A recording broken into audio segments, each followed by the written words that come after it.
warahmatullahi wabarakatuh. Waalaikumsalam warahmatullahi wabarakatuh. Sekali lagi, Assalamualaikum warahmatullahi wabarakatuh.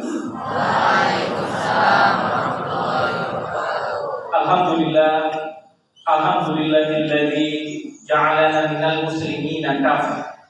Assalatu wassalamu ala Rasulillah Muhammad ibn Abdillah wa ala alihi wa ashabihi wa man tabi'ahu bi ihsanin ila yaumil qiyamah. Allahumma ja'alna mimman yastami'una al-qawla fayattabi'una ahsana. Segala puji bagi Allah Subhanahu wa taala yang telah memperkenankan kita semua berkumpul di tempatnya yang mulia ini, di Masjid Jami, di Pondok Pesantren Alam Al-Quran. Mudah-mudahan kita semua mendapatkan ridhonya, rahmatnya. Setiap helai, setiap hentakan kaki kita dari rumah masing-masing ke tempat yang berbahagia ini, Allah catat sebagai hasanah, Allah catat sebagai kebaikan untuk kita semua. Allahumma salawat wassalam, marilah senantiasa kita sanjungkan salawatkan kepada beliau baginda Rasulullah Muhammad sallallahu alaihi wasallam. Beliaulah yang senantiasa kita tunggu syafaatnya, kita tunggu kebersamaan bersama beliau nanti di hari kiamat kelak. Oleh karena itu, marilah kita perbanyak salawat kepada beliau. Setiap hari marilah kita salawat kepada beliau. Aksiru as-salat alayya. Faman shalla alayya salatan sallallahu alaihi asyara. Perbanyaklah kalian salawat kepadaku. Mengapa? Karena setiap kali salawat satu kali saja kepadaku, pada dari Muhammad maksudnya, maka Allah akan bersolawat kepadanya 10 kali. Jadi kalau kita Allahumma sholli ala Muhammad sekali ya Bu ya, itu Allah balas 10 kali. Kalau kita satu hari 100 kali, maka Allah balas 1000 kali. Terus begitu. Maka marilah kita dawamkan dalam diri kita sholawat kepada baginda Rasulullah Muhammad sallallahu alaihi wasallam. Imam Nawawi di dalam kitab Targhibul Qaulil Hasih fi Syarh Lughatul Hadis telah menjelaskan beberapa fawaid, beberapa faedah daripada sholawat. Salah satunya adalah mempermudah urusan kita. Jadi kalau kita punya kesulitan dalam hidup, kita punya keganjalan hati dalam hidup, perbanyak sholawat. Bapak ibu ingin anaknya sukses dalam ujian, perbanyak sholawat. Anak-anakku sekalian mau sukses dalam hidupnya, dipermudah dalam membaca Al-Quran, menghafal Al-Quran, perbanyak sholawat. Perbanyak sholawat berarti lebih dari 10, lebih dari 100, syukur bisa 1000 satu hari. Sanggup nggak Bu kira-kira? Pak sanggup nggak Pak 1000 sholawat setiap hari? Kalau ibu-ibu diem aja, karena suku Tuhan Jawa Burak. Ibu-ibu kalau diam itu berarti Jawa Burak apa namanya? Iya. Tapi kalau bapak-bapak ini harus bersuara keras. Soalnya bapak-bapak ini kan adalah qawwamuna 'alan nisa, ya Pak. Kira-kira sanggup nggak Pak 1000 sholawat setiap hari? Sanggup? Gitu Pak. Tapi kalau bapak sudah setiap hari bersolawat, insya Allah 1000 sholawat tidak lebih dari 20 menit. Bapak habis subuh, selesai zikiran, sholawat saja sambil menunggu syuruh syam. Sambil menunggu turun syam. Itu nggak lebih dari 20 menit Pak. Kalau sholawat gitu ya, pakai tasbih gitu ya, nggak lebih dari 20 menit. Nah, nanti kalau sudah sering mendawamkan 1000 sholawat setiap hari, insya Allah hati, pikiran, jiwa, dengan semua Bapak Ibu sekalian tenang. Jadi kalau kita galau, sholawat saja. Betul ya? Mungkin 100 belum terasa, 1000 satu hari minimal berapa? Tidak lama Bu, 20 menit. 20. Hadirin yang Allah muliakan, setelah tahmid, setelah salam, maka kita masuk kepada inti dari ngaji kita bersama. Di sini sebetulnya kami juga tidak enak, karena kami lihat ibu-ibu ini sudah sepuh-sepuh semua ibu. Kami ini masih 17 tahun Pak. Terus tapi minimal masih agak muda sedikit lah dari bapak-bapak di sini ya. Masih muda juga dari Ustaz Zainal, masih muda juga dari Ustaz Erwin yang ada di sana. Jadi mohon izin Bapak Ibu ya, kita semua di sini ngaji bersama-sama. Mudah-mudahan Allah ridho sama kita. Allahumma kurban. Judul kita, tema kita itu adalah kurban sebagai indikator dari iman. Kalau kita bicara kurban, Pak, kita bicara kurban itu panjang sejarahnya. Kurban bulan Dzulhijjah dan juga pelaksanaan haji erat kaitannya dengan kisah perjalanan Nabi Ibrahim alaihissalam. Siapa itu Nabi Ibrahim? Tentu anak-anak sekalian ini sudah tahu. Saking hebatnya Nabi Ibrahim, saking mulianya Nabi Ibrahim alaihissalam, Allah kenangkan nama beliau sebagai surat dalam Al-Quran. Surat Ibrahim. Kira-kira ayat surat berapa namanya? Kira-kira kalau urutan surat ada berapa surat? 114. Surat Ibrahim itu kira-kira letaknya di surat yang nomor berapa? 4. Oh, pintar itu. Itu kalau tanya ibu, surat yang berapa? Anak-anak ditanya 14. Enggak rugi we memasukkan anak-anak kita di sini tidak. Surat 14. Allah tulis itu nama Nabi Ibrahim surat ke-14. Bukan tanpa sebab, pasti ada sebabnya. Setiap pemilihan nama dalam Al-Quran ada sebab. Allah pilih nama Nabi Ibrahim karena jelas Nabi Ibrahim mempunyai ibrah, mempunyai hikmah dalam perjalanan hidup manusia. Kita sebagai manusia, sebagai umat Rasulullah Muhammad SAW, kita wajib mengambil hikmah kepada Nabi melalui kurban. Kami tadi mengatakan bahwa kurban erat kaitannya dengan perjalanan Nabi. Kalau kita ingat Pak, kalau kita ingat Nabi Ibrahim termasuk nabi yang umurnya panjang. Konon Pak, khitan. Anak-anak sudah khitan ini. Tahu khitan kan? Khitannya Nabi Ibrahim itu umur 80 tahun. Bayangkan ini. Tapi umur Nabi Ibrahim panjang. Umur kita mungkin 80, 90 jarang ya. Siapa kita sampai sekarang ini? Ya banyak. Ada kami 23, tapi kan jarang. Umur Nabi zaman dulu panjang. Ada yang mengatakan 400 tahun, ada yang mengatakan 250 tahun, wallahu a'lam. Tapi jelas panjang. Jadi umur 80 tahun. Kalau kita jangan bayangkan kakek-kakek ini 80 tahun itu kayak apa gitu ya, hitam. Betul itu sejarah masyhur. Nabi Ibrahim dihitam 80 tahun. Nabi Ibrahim punya satu istri. Siapa kira-kira namanya? Sarah. Istri yang pertama. Nabi Ibrahim nggak ada kita poligami dulu. Ini ada panjang ceritanya ini. Istri Nabi Ibrahim itu namanya Sarah. Kalau ulama-ulama Jawa mengatakan Siti Sarah, tapi Sarah itu. Lama beliau menikah belum kunjung punya anak. Panjang sekali. Ketika itu Nabi Ibrahim berdakwah di daerah Babilonia. Babilonia mungkin daerah sekitar Mesopotamia antara Irak Baghdad atau Iran di antaranya. Daerah Babilonia. Kenapa? Karena kita tahu dalam Al-Quran juga disebut masyhur dalam kitab sejarah Nabi Ibrahim ini berdakwah kepada seorang raja, namanya Raja Namrud, daerah Babilonia. Pernah Nabi Ibrahim dibakar ya, tapi tidak mati. Kenapa? Uni bardan wa salaman ala Ibrahim. Jadi ketika Nabi Ibrahim mau dimasukkan ke tungku api yang besar, Allah berkata, wahai api, kuni bardan, jadilah kau dingin. Wassalaman ala Ibrahim, selamatkan Ibrahim. Ini Nabi Ibrahim selamat. Selesai dari Babilonia, Nabi Ibrahim pindah ke daerah namanya sekarang Palestina. Di Palestina itu lama beliau menginginkan seorang putra.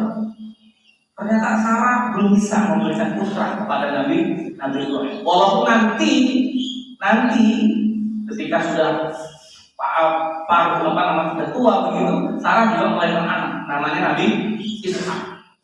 Tapi dalam sejarahnya di Palestina, ketika itu Nabi Ibrahim belum diberikan keturunan sama Rasul oleh Allah. Akhirnya dengan izin Sarah, kebetulan Sarah punya budak, punya pembantu namanya Siti Hajar. Siti Hajar ini jangan dibayangkan kayak Ayu Ting Ting, enggak. Siti Hajar itu budak dari Mesir, Kipti. Bangsa Kipti itu daerah Mesir itu. Hitam, kelam. Mungkin bukan jangan dibayangkan kayak Ayu. Salah.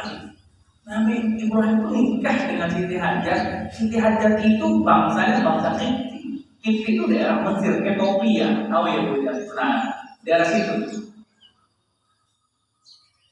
Gimana wajahnya? Wallahu karena tidak diceritakan dalam sejarah. Yang kita hanya warna kulit, kebangsaan. Kemudian nikahlah Nabi Ibrahim dengan Siti. Lahirlah kemudian Nabi Ishak.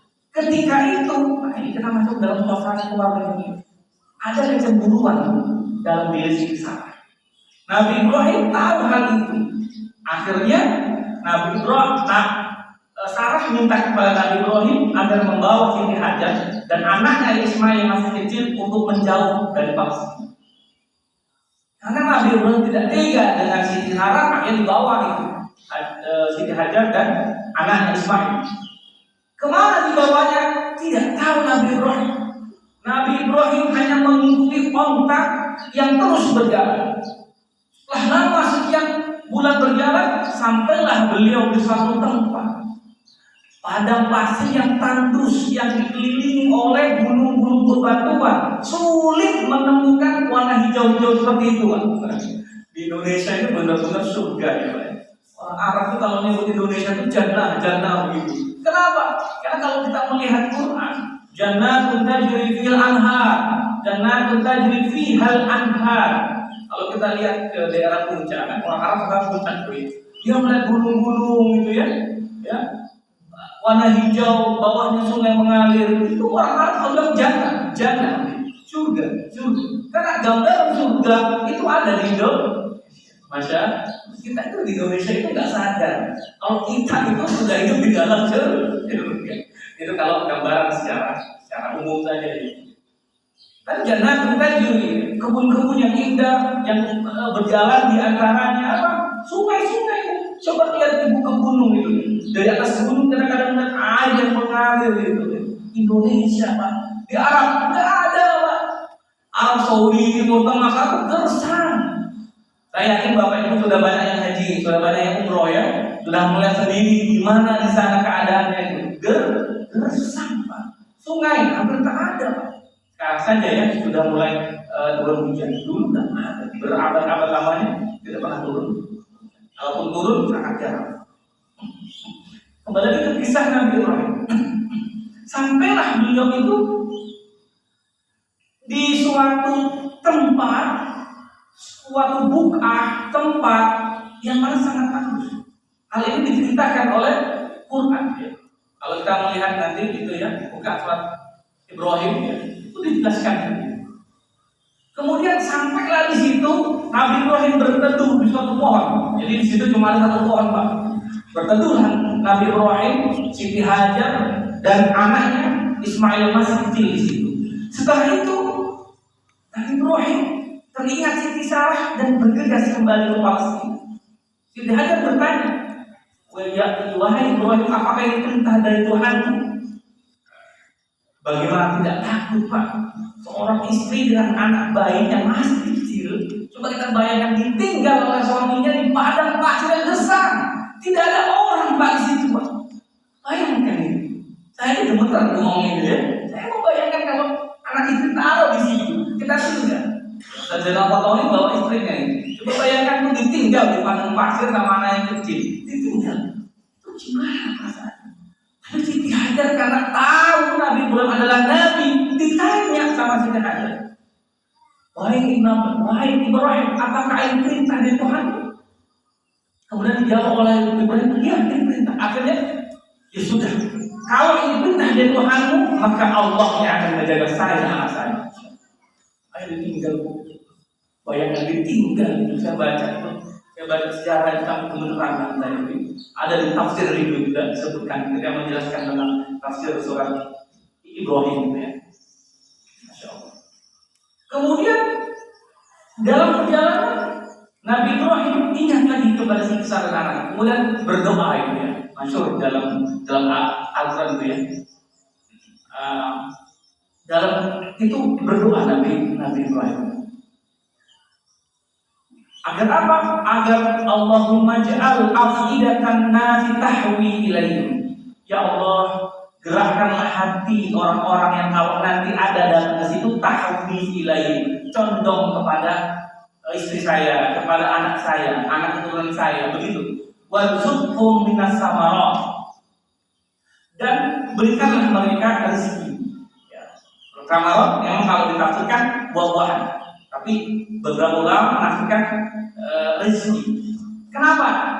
Coba bayangkan. Itu tandus, ada pasir. Apa mungkin ada buah-buahan? Tidak ada ya. Tapi kenyataannya doanya Nabi Ibrahim sekarang makbul. Bahkan daripada makbul. Kenapa? Di Arab sana. Itu sekarang kalau Bapak Ibu ke Mekah sekarang, seluruh buah dari seluruh dunia ada di sini. Ya bang, doanya siapa itu? Doa Nabi Ibrahim. Warzuqhum minas samarat. Ya Allah berikan rezeki bagi ini anak tuan saya di Mekah ini dengan sama tidak masuk akal dulu, tapi sekarang masuk akal ya. Arab Saudi tidak punya buah, tidak punya pohon yang berbuah, tapi seluruh buah di dunia ada semua di sana. Ini kan doa Nabi. Pelajaran satu pelajaran, maka Bapak Ibu semua yang sudah sepuh ini jangan bosan-bosan mendoakan anak keturunan. Bisa jadi Bu, bukan keturunan ibu sekarang, tapi nanti 3, 4, 5 generasi lagi yang jadi seperti yang ibu minta. Itu salah satu doa hikmah dari doa Nabi itu. Kembali lagi ke pedang itu. Akhirnya Siti Hajar dan Nabi Ismail itu sendirian. Ya sudah, kemudian bingung air habis, ini habis. Siti Hajar akhirnya tanpa tidak sadar, dengan tanpa tidak sadar itu berlari kecil dari 2 bukit itu. Bukit apa bu namanya? Sofa dan tidak terasa 7 kali bolak-balik. Itulah akhirnya terjadi pelaksanaan sa'i begini. Sebagai ingat dari payah ini tanpa disadari sambil nangis itu Bu Siti Hajar. Banyak anak kecil mau minum, kebetulan air susunya tidak keluar juga. Kan nangis pastinya dia Bu ya, anak kecil itu ya. Akhirnya dengan izin Allah Subhanahu wa taala tanah yang dientak-entakkan kakinya oleh Nabi Ismail kecil digerak-gerakkan muncul air. Jika sudah 7 kali itu putaran itu, kagetlah kembali lagi ke situ, kaget melihat air yang muncul. Akhirnya sama Siti Hajar takut airnya habis, itu dikumpulkan. Dalam bahasa Arab namanya zam, berkumpul. Makanya sekarang masyhur nama air yang ada di Arab namanya air zam. Itu dari perkataannya Siti Hajar berkumpul air. Masya Allah, akhirnya air itu sampai sekarang tidak pernah putus. Akhirnya dari situlah banyak kabilah yang datang silih berganti. Jadilah ketika itu pusat suatu negeri, pusat perang. Nabi Ismail tinggal di situ, datang suatu kabilah namanya kabilah Jurhum. Nah, disitulah Nabi Ibrahim, Nabi Ismail kemudian menikah dengan salah satu perintah dari Bani Jurhum dan menjadi suatu kabilah yang nantinya melanjutkan Nabi Muhammad SAW. Kemudian setelah 7 tahun berlalu kurang lebih, nah ini pusatnya perbandingan. Datang lagi Nabi Ibrahim datang dari Palestina. Setelah berapa tahun itu? 7 tahun kurang lebih.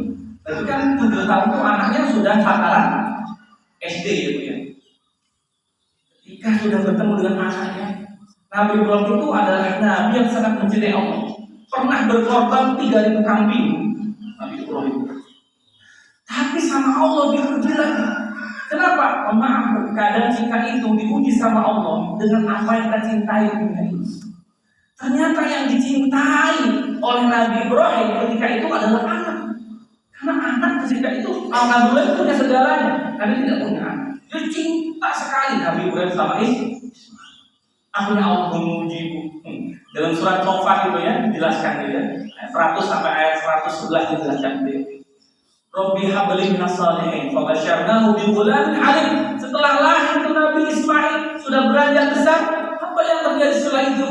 Falamma balagha ma'u sa'ya, ketika Nabi Ismail sudah mencapai agak dewasa sedikit, kemudian datanglah wahyu agar apa? Ya bunayya qala badahu ya bunayya ini ara fil manami anni asbahu fanzur madza tara. Masya Allah, itu baca ayatnya merinding Bu. Coba Bapak sebagai bapak ini dapat wahyu dari Allah untuk menyembelih anaknya sendiri. Itu disampaikan secara lisan kepada Nabi Ismail. Tapi dengan sangat tegas, tanpa ragu-ragu, Nabi Ismail ketika itu masih kecil, umur 7-8 tahun. Apa mengatakan? Ya abadi, wahai ayah. Ini ayat baca Quran. Ya abadi, if Allah tu'man. Sudah lakukan apa yang Allah perintahkan kepadamu. Apa yang diperintahkan kepadamu, lakukan. Satajiduni insyaallah minas sabirin. Engkau akan mendapati itu sebagai orang yang sabar. Betul akhirnya. Tapi dalam sejarahnya nggak langsung satu hari jadi tidak. Ada 3 hari prosesnya. Jadi hari di mana Nabi Ibrahim mendapatkan wahyu pertama itu sampai 3 kali belum mendapatkan mimpi yang sama, itu namanya hari Tarwiyah. Tarwiyah. Kalau dihitung 8 Zulhijjah. Kenapa Tarwiyah? Beberapa ulama bahkan dalam kitab ini yang saya baca ini Al-Bunyah li Thaliqil Haq, Imam Syekh Abdul Qadir Al-Jilani menjelaskan ada beberapa sebab dinamakan Tarwiyah. Salah satunya adalah kegalauan Nabi Ibrahim dalam menerima wahyu. Dalam wahyu itu Nabi Ibrahim melihat dan disuruh menyembelih anak. Ragu-ragu, itu Tarwiyah. Dari kata irtawa yartawa. Kemudian hari 9 Dzulhijjah, disitulah disebut hari Arafah. Hari Arafah juga mempunyai beberapa sebab kenamaan. Salah satunya adalah Arafah, yakin melihat secara jelas. Disitulah hari itulah Nabi Ibrahim yakin dengan sungguh-sungguh bahwa itu perintah Allah, bukan dari setan. Itu hari Arafah. Walaupun beberapa ulama lainnya mengatakan disebut hari Arafah karena hari itu adalah wukufnya para haji di padang Arafah. Jadi banyak ikhtilaful asma awal asma. Tapi tidak apa-apa, semuanya mengarahkan kepada satu hal yang dapat memberi kita pelajaran dalam ini. Baru di besok harinya, ketika bersiap-siap itu sudah siap, ya. Nabi Ibrahim sudah siap untuk disembelih, ya. Nabi Ibrahim siap untuk menyembelih, memakai parang yang besar. Ketika sudah sampai di leher, ada di ayat berikutnya itu ya dijelaskan. Sudah sampai di sini Iljabin, sudah siap nih, nempel udah. Ternyata perbuatan ini Allah lihat, ya. Pasti Allah melihat. Akhirnya apa? Ya Ibrahim sadaqta ru'ya. Wahai Ibrahim, kamu sudah membenarkan mimpi, membenarkan wahyu turun kepadamu. Akhirnya Allah balas, Allah ganti. Tahu-tahu Nabi Ismail tidak jadi sembelih, diganti Allah apa? Bijibsin. Dengan bijibsin itu domba yang besar, gibas. Gibas. Domba yang sangat besar. Nah itulah sejarah pertama kurban dari Nabi. Nah dari situlah akhirnya kita diperintahkan kemudian untuk melaksanakan syariat ibadah kurban dan juga pelaksanaan ibadah. Itu saja. Mengapa kami ceritakan? Biar tahu Pak, bahwasanya kita ini dalam beragama itu ada runtutan keimanan. Ada syarat yang jelas dari Nabi Muhammad SAW sebagai pembawa wahyu, syariat Islam, agama yang agama samawi yang terakhir, yang tidak ada lagi mungkin Nabi setelahnya. Yang sangat jelas kepada Nabi. Maka kurban di sini sebetulnya adalah pengorbanan seorang muslim kepada apa yang dicintainya dalam hidup. Dalam hidup Pak Bu, kita punya rasa cinta. Rasa cinta ini kalau berlebihan akan menimbulkan berbagai macam penyakit di dalam diri.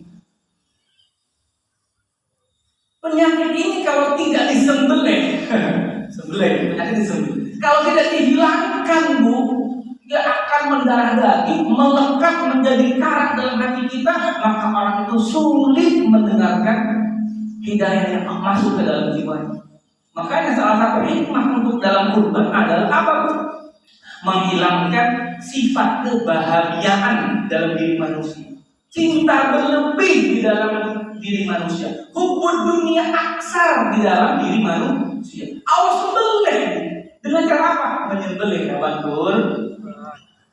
Maka dalam pelaksanaan hewan kurban, para ulama berbeda pendapat. Ada yang mengatakan itu wajib, ada yang mengatakan sunnah muakkad. Coba sebelum saya teruskan mau nanya, mungkin angkat-angkat dalam hati saya. Bapak itu wajib berkurban apa enggak? Angkat-angkat saja. Mudah-mudahan saya doakan yang berkurban Allah ganti dengan hal yang lebih baik. Yang belum bisa Allah mampukan aja dengan semua.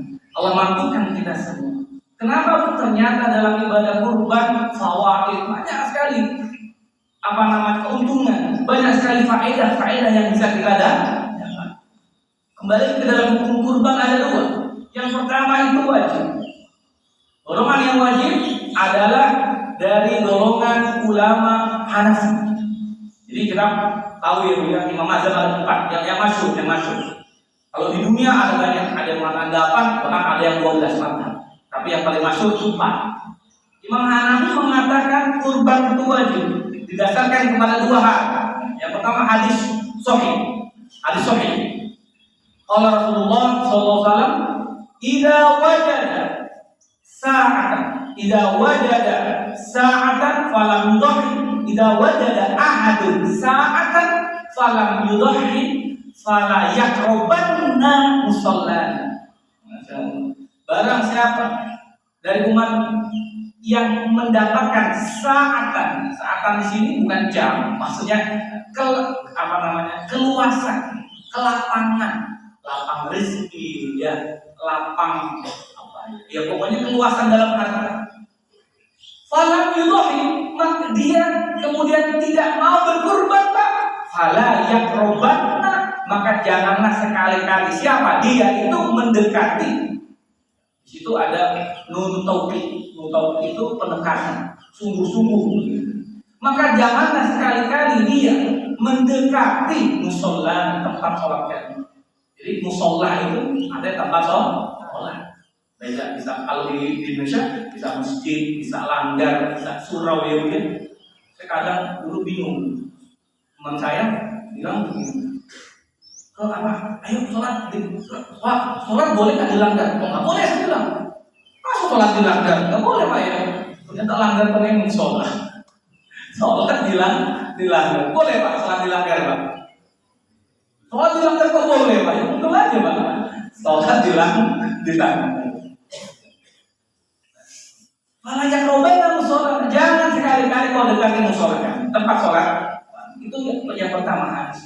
Yang kedua, Masya Allah, ini hebatnya Rasulullah. Selama Rasulullah hidup, tidak pernah Rasulullah melewati tiap tahun kecuali Rasulullah selalu berkurban. Rasulullah muadzafah, rajin Rasulullah, istiqomah dalam berkurban. Kata siapa Pak? Bu, Rasulullah miskin, kaya raya Pak. Kaya raya. Bapak tahu mahar kemudian maharnya, kalau sekarang kan maharnya kan yang penting adalah sholat ya Pak ya, benar ya Pak ya. Rasulullah dulu maharnya itu Pak 70 onta pilihan.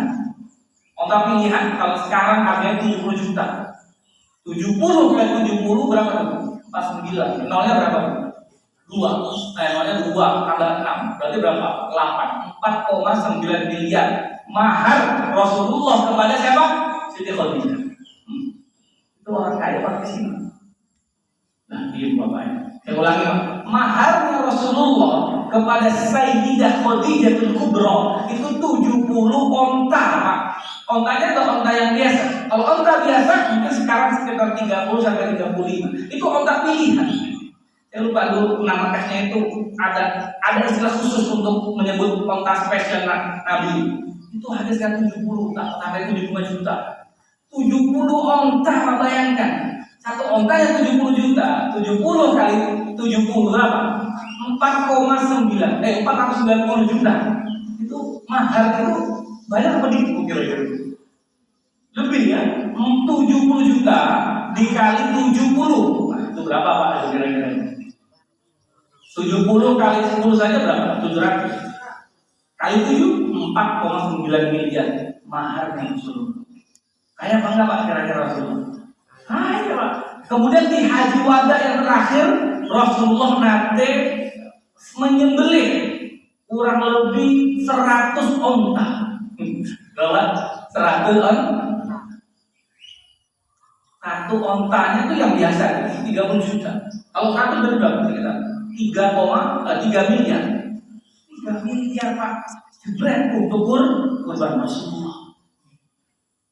Maka kalau harga kambing sekarang 2,5 juta, kita punya uang kelebihan uang, maka ayo Pak kita kurban Pak. Ayo Pak kita kurbankan. Allah mengingatkan lagi itu dalam Al-Quran, Inna a'toinaka kautsar. Kami sudah memberikan kamu nikmat yang banyak, nikmat sehat. Coba Bapak Ibu bayangkan kalau kita sakit Pak, ya, enak gak Pak hidup rumah sakit itu?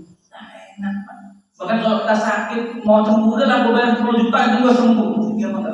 Ini kurban 2,5 juta Pak harganya. Maka Bapak Ibu yang punya uang, ayo kurban.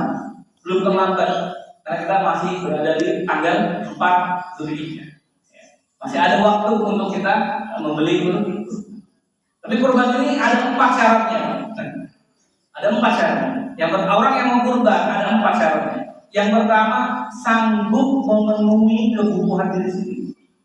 Kalau orang itu sudah sanggup memenuhi diri sendiri, acaranya. Yang kedua, sanggup mampu memenuhi kebutuhan orang yang wajib dia nafkahi. Kalau bapak-bapak kira-kira siapa Pak yang wajib dinafkahi Pak? Istri, ya Pak ya, anak. Kalau sudah sanggup menafkahi anak istri, mungkin kalau ada ibu yang sudah tua renta itu juga menjadi tanggungan jenengan kan juga wajib dinafkahi.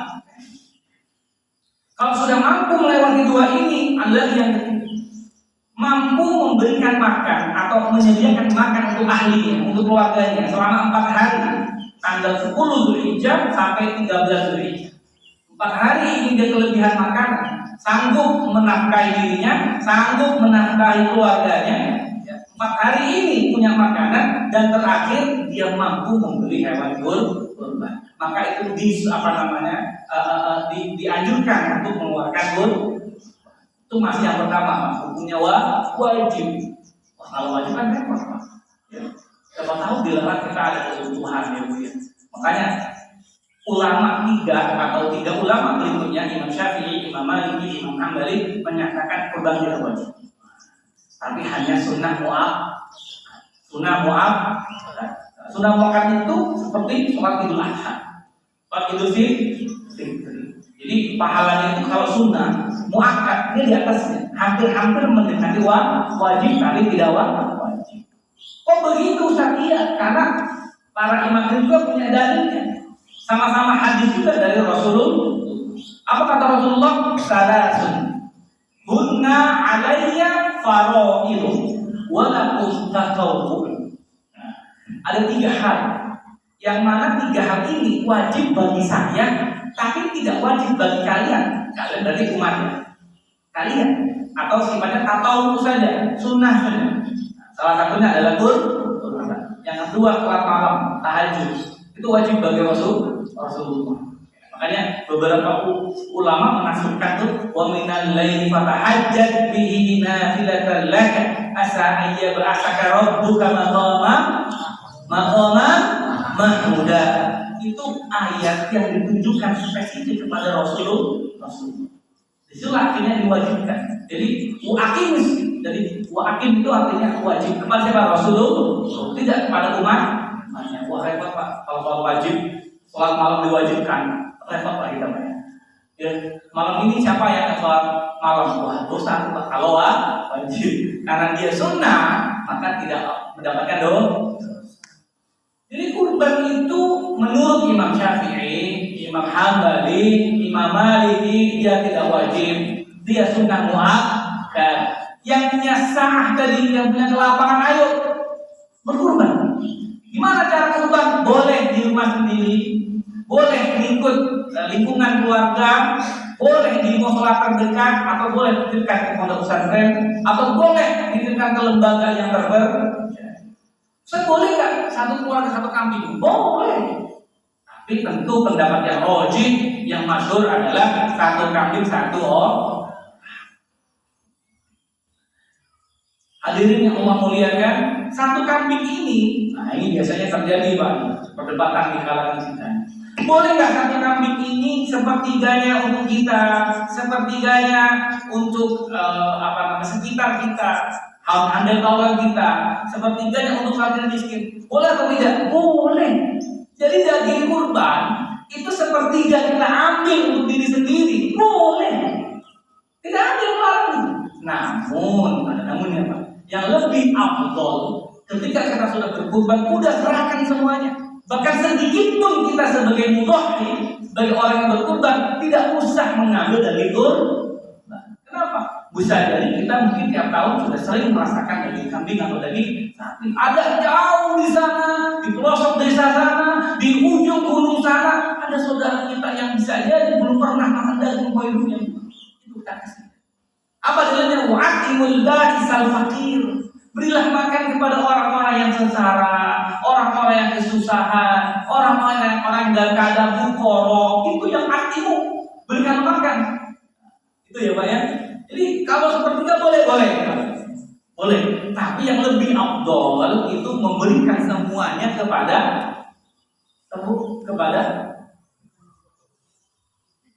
fakir miskin, ba'isal fakir. Itu ya Pak ya. Jadi boleh. Jadi tadi kurban hukumnya sunnah mu'akkadah. Tapi kita lihat ke diri kita. Kalau tadi kita mau 4 syarat itu, kita mampu, kita punya kelebihan nafkah, kita punya nafkah untuk anak kita, istri kita, keluarga kita. Dalam 4 hari 10 sampai 13 kita punya stok makanan. Kita punya uang sekarang yang mampu membeli hewan kurban. Allah ganti. Jika kita berkurban, sejatinya kita ini sedang mensucikan diri kita sendiri. Ada hadis juga yang masyhur itu apa? Untuk meminta maaf kepada Allah, Pak. Ada satu hal yang lebih cepat nyampainya dari istighfar. Ada satu hal dalam ibadah yang lebih cepat nyampainya daripada istighfar. Apa itu? Sebelum darah kurban yang potong darahnya jatuh ke tanah, Allah akan mengampuni dosa orang yang berkurban. Itu hadis sahih. Panjang itu riwayat hadisnya itu. Jadi sebelum darah itu menyentuh tanah, Allah sudah mengampuni dosa orang yang berkurban. Itu mimba'di fawaid kurban. Maka kurban itu sendiri sebetulnya kan dari kata korubaya robu. Apa artinya? Mendekat. Jadi kurban itu adalah alat, wasilah yang mendekatkan kita kepada Allah. Kita buang sifat bahimiyah dalam diri kita, sifat kebinatangan dalam diri kita. Itulah kurban.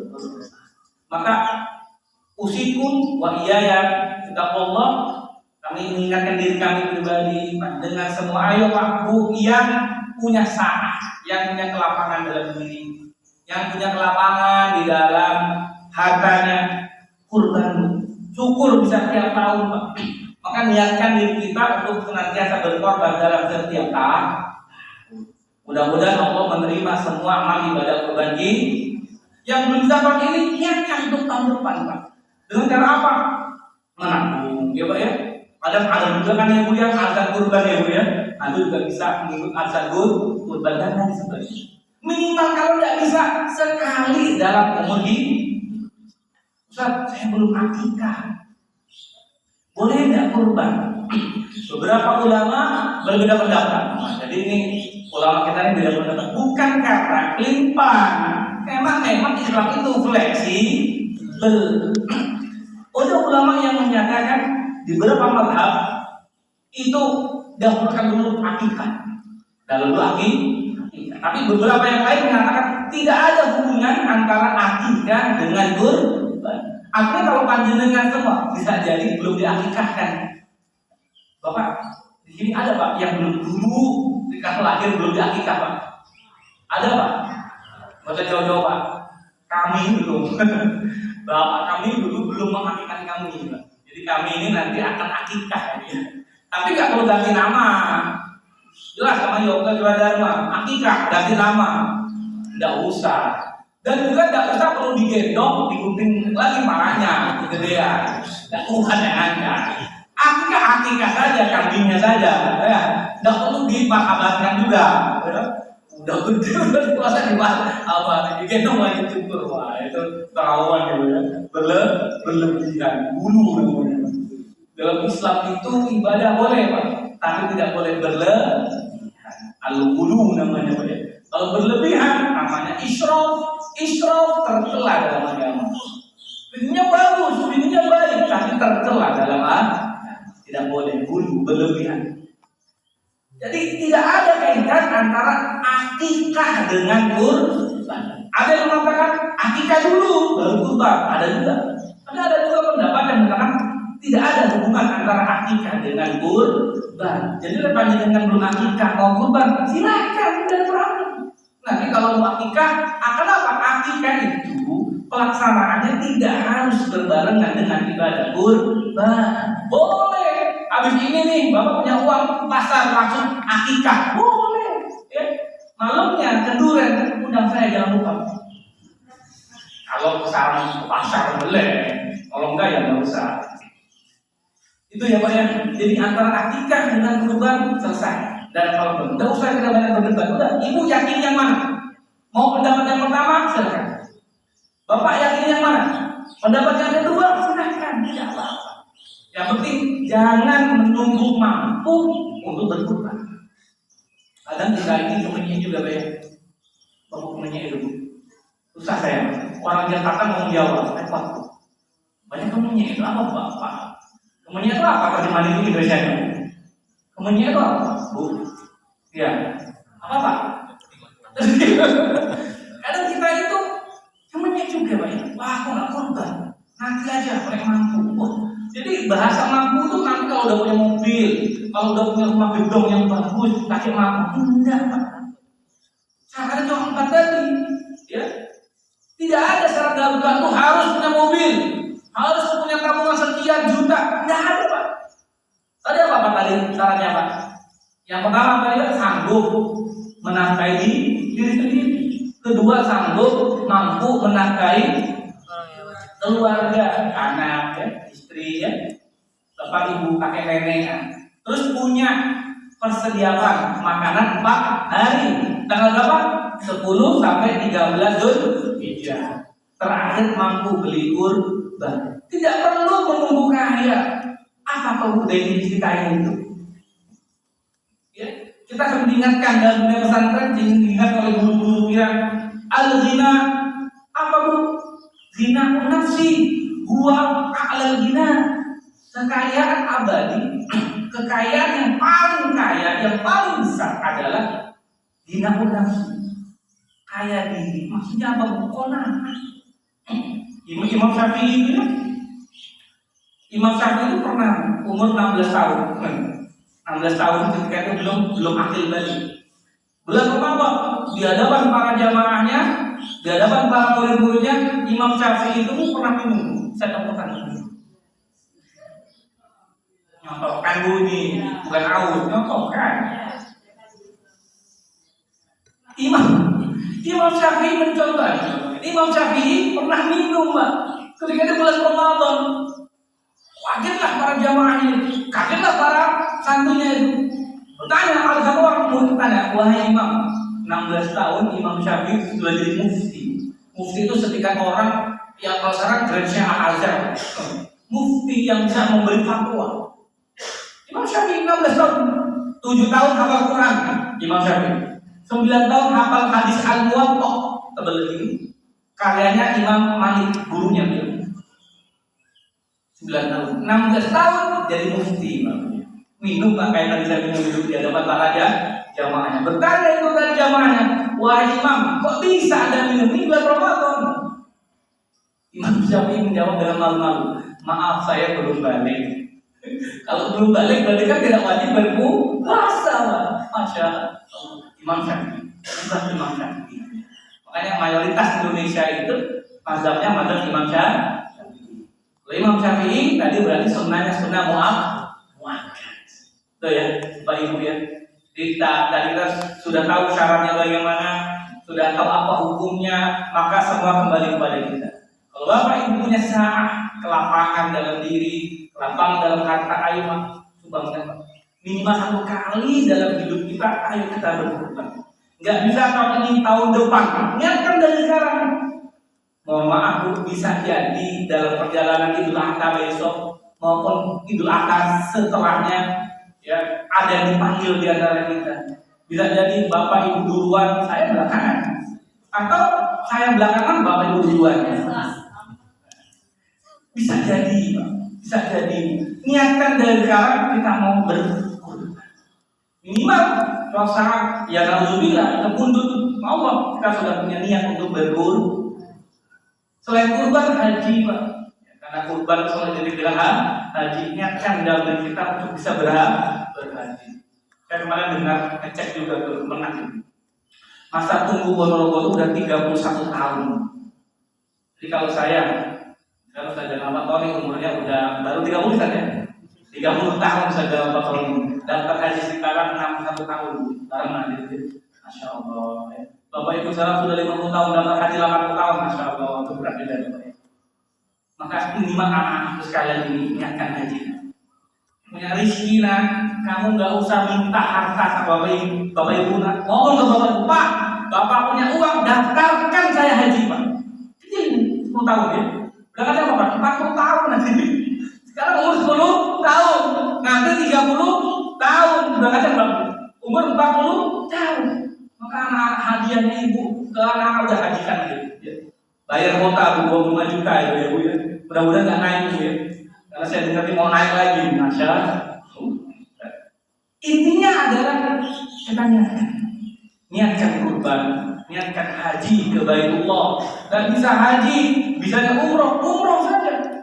Ya, terutama yang kan para masyayikh yang sudah sepuh, ya bangga dan bisa haji, niatkan umroh saja. Niat Ustaz tidak mampu, niatkan saja. Kalau sudah niat, Allah mampukan. Jadi terkadang mohon maaf Pak, yang memampukan itu bukan kita. Kita ini lemah, kita ini fakir Pak. Nahnu fuqara ilallah. Kita ini lemah, dan punya apa-apa di hadapan Allah. Kita minta sama Allah. Bisa jadi yang membelakangkan kita bukan kita, orang lain. Bisa jadi yang membelakangkan kita bukan kita, anak kita, atau hadiah dan lain sebagainya. Allah yang memanggil kita ke Baitullah. Jangan putus meminta kepada Allah. Allahumma rzuqna ziyaratal Makkah wal Madinah hajjan wa umratan. Ya Allah, berikan kami rezeki ya Allah, mengunjungi rumahmu, mengunjungi Baitullah untuk haji dan umrah. Doa saja. Kapan dikabulkannya? Terserah Allah. Allah memantaskan diri kita untuk dipanggil kepadanya. Ada beberapa panggilan. Beberapa panggilan itu wajib diri kita penuhi sendiri berusaha. Beberapa panggilan lainnya itu hanya Allah. Pertama, panggilan azan. Azan kepada Allahu Akbar, Allahu Akbar. Itu diri kita yang bergerak ke masjid. Bapak-bapak itu. Beberapa mazhab menghukumi sholat jamaah wajib, tapi lainnya sunnah muakkad. Selama bisa mendengar azan, Ibnu Mas'ud radhiyallahu anhu, Ibnu Mas'ud orang kecil. Mendengar azan sama Allah disuruh berangkat. Bahkan ada lagi sahabat Nabi yang mengaku buta keinginan sama Rasulullah agar bisa tidak ikut jamaah di masjid. Pertama boleh, tapi setelah sahabat berjalan balik lagi, dipanggil lagi sama sahabat sini. Apakah kamu mendengar azan? Ya Allah, saya dengar azan, maka kamu wajib untuk menjawab. Berarti kan datang ke masjid. Itu yang buta. Apalagi kita yang Allah berikan kesempurnaan dalam hidup, maka mendengar azan itu satu panggilan pertama azan. Yang kedua, panggilan haji umroh. Terkadang Allah manggil. Kalau Allah sudah manggil haji umrah, berbagai cara Allah pasti akan bilang kepada kita, jangan khawatir. Ya, oh ya. Itu satu. Niat tapi doa. Ketiga, ayo kita nabung, niatkan untuk haji umrah. Kita punya satu kotak untuk haji umrah. 1.000, 2.000 tidak apa-apa. Nanti Allah yang akan mengistighfarkan, melengkapi, menyempurnakan. Yang penting kita niatkan, taruh di kamar ibu, tabungan haji 1.000 tiap hari. Kita tidak tahu kapan Allah melengkapi. Bisa jadi 1.000 kita dengan doa yang kita panjatkan, dengan doa yang kita bawa kaki kita melangkah ke masjid. Setiap langkah itu Allah catat sebagai pahala. Allah jadikan itu modal kita untuk dapat berangkat ke Mekah dan Madinah. Kita tidak tahu. Tugas kita adalah berusaha berdoa. Yang ketiga, panggilan yang tidak mungkin kita tolak, panggilan kematian. Idza ja'a ajalukum la yasta'khiruna sa'atan wa la yastaqdimun. Kalau ajal sudah datang, tidak bisa dimajukan, tidak bisa dimundur. Maka kita harus siap. Kapanpun kita harus. Ada Allah yang jami'an. Itulah tadi kunci bahwasanya kurban merupakan kebejuan dan iman. La yu'minu ahad. Tidak mungkin seorang itu beriman sampai dia menjadikan Allah dan Rasulnya lebih dia cintai daripada dunia seisi. Anak, istri, jabatan, harta, benda, semuanya tidak ada apa-apa dengan kecintaan dia kepada Allah. Buktinya apa? Kurban. Bapak ibu belum bisa disebut mencintai Allah kalau punya harta tidak mau berkurban. Maka yang punya kelapangan harta, tanbihun syadid, peringatan keras. Mari Pak Bu, ayo kita berkurban. Mudah-mudahan kurban ini menjadikan bukti takwa kita kepada Allah. La yanallahu luhumuha wala dima'uha walakin yanaluhu taqwa minkum al-hajj 37. Sesungguhnya daging kurban, darahnya itu tidak bisa mencapai takwa atau tidak bisa mendapatkan Allah. Tapi apa yang mencapai Allah? Lakin yanaluhu taqwa minkum. Tapi ketakwaan kalian kepada Allah itu yang akan sampai kepada Allah. Jadi jangan berpikir, wah kita ini kayak penyembah berhala. Kok bisa? Karena kita mengorbankan, kita berkorban untuk Tuhan. Bukan itu. Kurban itu bukan untuk penyembahan kepada Tuhan, tidak. Kurban itu adalah bukti cinta kita kepada Allah. Udah jadi daging kurban dibagikan kepada masyarakat. Maka ada dimensi virtual, dimensi horizontal, dan dimensi vertikal. Hubungan kita kepada Allah, hablum minallah wa hablum minan. Nah, itulah kurban. Bapak Ibu sekalian, sekalian yang punya keleluasan dalam harta, ayo. Tidak bisa berkurban, niatkan untuk bisa berkurban. Ada Allah yang jami'an.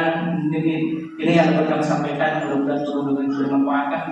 Di waktu duha yang mulia ini, salah satu doa yang mustajab di waktu ini duha. Sudah naik dia matahari, nah, itu waktu duha. Sampai nanti mau masuk waktu zuhur, salah satu doa yang mustajab. Di mana para malaikat mencari kasih Allah ini yang melaksanakan sholat duha, yang juga berdoa kepada Allah. Masih ada waktu 3 menit, mari kita berdoa kepada Allah Subhanahu wa taala.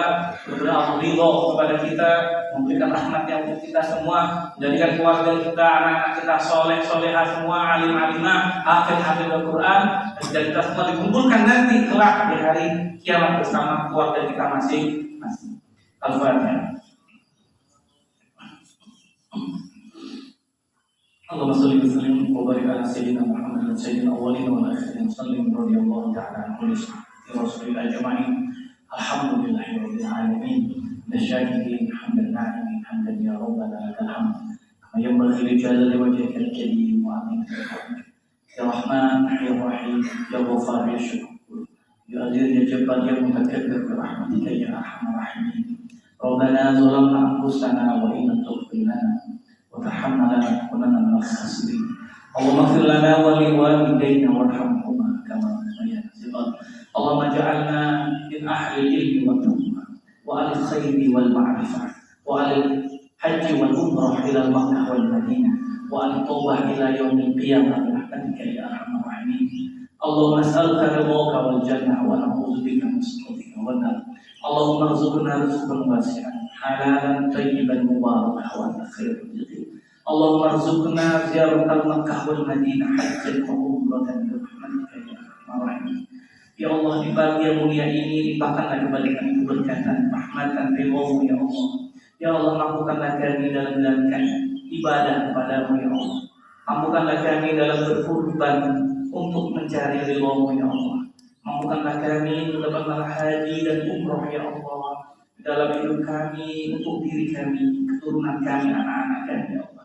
Dan jadikanlah semua Tuhan kami sebagai hamba-Mu yang soleh, hamba-Mu yang soleha, hamba-Mu yang alim, hafid Quran, hafid Al-Quran, menjalankan semua sunnah-sunnah Nabi, menjauhi semua larang-larangan-Mu ya arhamar rahimin. Rabbana atina fid dunya hasanah wa fil akhirati hasanah wa qina adzabannar. Subhana rabbika rabbil izzati amma yasifun wa salamun alal mursalin walhamdulillahi rabbil alamin. Barakatuh. Tidak dapat kami sampaikan, mohon maaf sekali lagi jika banyak terdapat kesalahan. Alhamdulillah wal akhtau minna. Assalamualaikum warahmatullahi wabarakatuh.